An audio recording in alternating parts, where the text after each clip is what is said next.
She never meant to fall asleep on a stranger's shoulder. But when the plane touched down and she finally opened her eyes, the woman who had spent her life in glass towers and boardrooms found herself crying, not out of embarrassment, but because of what that single dad sitting beside her had done while she slept. This isn't just a story about an awkward flight.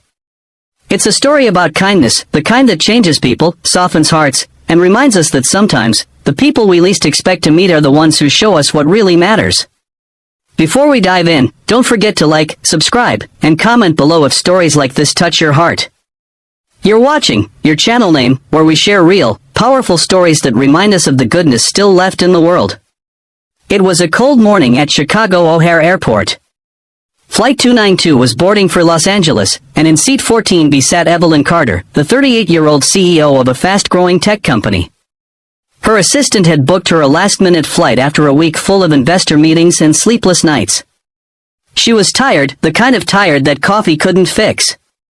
Dressed in her signature navy suit, her phone never left her hand.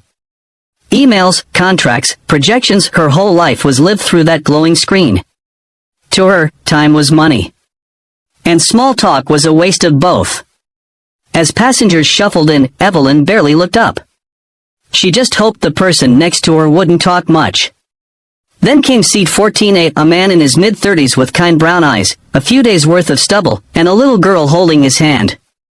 The girl couldn't have been older than 6. She had big curly hair tied into pigtails and a pink unicorn backpack that looked almost bigger than she was. "Hi there," the man said, smiling as he helped his daughter settle by the window. "Sorry if she gets a little restless." Long flight. Evelyn gave a polite nod, eyes still on her phone. "I'm Daniel," he added. "And this is Lily." The little girl gave a shy wave. Evelyn smiled faintly and went back to her emails. But something about the way Daniel gently adjusted his daughter's blanket caught her eye. It was tender, patient, the kind of love she rarely saw in her world of deadlines and deals. As the plane took off, Lily fell asleep almost immediately, her head resting on her dad's arm. Daniel looked out the window, lost in thought. He didn't touch his phone once. About an hour into the flight, the cabin lights dimmed. Evelyn felt her eyelids growing heavy. The hum of the engine was almost hypnotic. Before she knew it, she had drifted off right onto Daniel's shoulder. She woke up nearly 2 hours later, startled and embarrassed. "Oh my God, I'm so sorry," she whispered, sitting upright. Daniel chuckled softly. "No worries. You looked like you needed the rest." But then she noticed something. Her phone, which had been slipping from her lap when she fell asleep, was now plugged into a power bank that wasn't hers. I think this is your charger," she said. Daniel smiled. "Yeah. Your battery was at 3%. Didn't want you waking up to a dead phone." Evelyn blinked, surprised. No one had ever done something so small yet so kind for her in years. "Thank you," she said quietly. They started talking after that. Slowly at first, but then more easily. She learned that Daniel was a single dad, raising Lily on his own since his wife passed away 3 years earlier in a car accident. "She was the love of my life," he said, glancing at his daughter sleeping peacefully beside him. "I still miss her every day. But Lily, she's my reason to keep going." Evelyn listened, really listened. It had been so long since she'd had a conversation that wasn't about money or markets. She found herself opening up too, telling him how her work had consumed her life, how she hadn't seen her parents in months, and how success somehow felt emptier than she'd imagined. For the first time in a long time, Evelyn felt human. When the flight attendant came by with snacks, Daniel ordered a juice box for Lily and declined anything for himself. Evelyn noticed. Later, when he went to the restroom, she quietly told the attendant to charge her credit card for their meals. When he returned, his tray table had a sandwich, chips, and a soda waiting. "I didn't order this," he said. Evelyn smiled. "Consider it my way of saying thanks for the charger and for sharing your story." He looked touched, maybe even a little embarrassed, but he nodded. "Thank you. That's really kind." As the flight went on, they talked about everything from raising kids to chasing dreams. Daniel told her he was working 2 jobs, one at a hardware store and another delivering packages, just to keep up with bills and Lily's school tuition. She loves her school, he said. It's small but really good for her. I'll do whatever it takes to keep her there. Evelyn felt something tug inside her chest. Here was a man who had lost almost everything but still radiated hope. She couldn't remember the last time she'd met someone so genuine. As they began their descent, Lily woke up and stretched, rubbing her sleepy eyes. She looked at Evelyn and smiled. "Did you sleep good?" she asked innocently. Evelyn laughed softly. "I did, thanks to your dad's shoulder." When the plane landed and passengers began gathering their bags, Daniel thanked her again for the meal.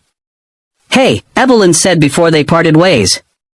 "Do you have a business card or something?" Daniel chuckled. "I'm afraid I don't have fancy cards like you." She smiled. "Write your number down then. Maybe I can send you something." He hesitated, then scribbled it on a napkin. "Sure. But you really don't have to." "I want to," she said. They said goodbye at baggage claim, and as she watched him lift his daughter's small suitcase, something inside her shifted. The next morning, Evelyn couldn't stop thinking about Daniel and Lily.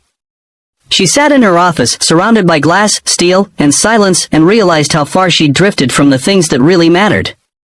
That afternoon, she made a call. 3 weeks later, Daniel received a letter in the mail. Inside was a handwritten note and a check. "Dear Daniel," it read, "I haven't stopped thinking about our flight. Your strength, love, and kindness touched me deeply. Enclosed is something that might help with Lily's education. Please don't think of it as charity. Think of it as an investment in kindness, in people like you, who remind the rest of us what really matters. With gratitude, Evelyn Carter." The check was for $25,000, enough to pay Lily's tuition for several years. Daniel was speechless. He picked up his daughter and hugged her tight. "See, sweetheart? There really are good people out there." But that wasn't the end. Months later, Evelyn was speaking at a leadership conference in New York. When asked about the most important lesson she'd ever learned, she didn't mention business strategies or innovation. Instead, she told the story of a flight from Chicago to Los Angeles and how a single dad and his little girl reminded her that success means nothing without compassion. She ended her talk with these words. "Sometimes, the smallest acts of kindness, offering your shoulder, sharing a charger, or listening to someone's story, can change more than a moment. They can change a life." The audience gave her a standing ovation. Not because she was a powerful CEO, but because, in that moment, she was simply human, open, vulnerable, and real. As she left the stage, her phone buzzed with a message from an unknown number. It was Daniel. "Just wanted to say thank you again. Lily got her first report card, straight A's. She says she wants to be a pilot someday." Evelyn smiled, tears welling in her eyes. Maybe kindness doesn't just ripple. Maybe it takes flight. If this story touched your heart, take a moment today to do something kind for a stranger, for a friend, or even for yourself. You never know whose life you might be changing. Thank you for watching, your channel name, where every story reminds us, kindness still matters. Don't forget to like, comment, and subscribe for more stories that inspire hope and healing.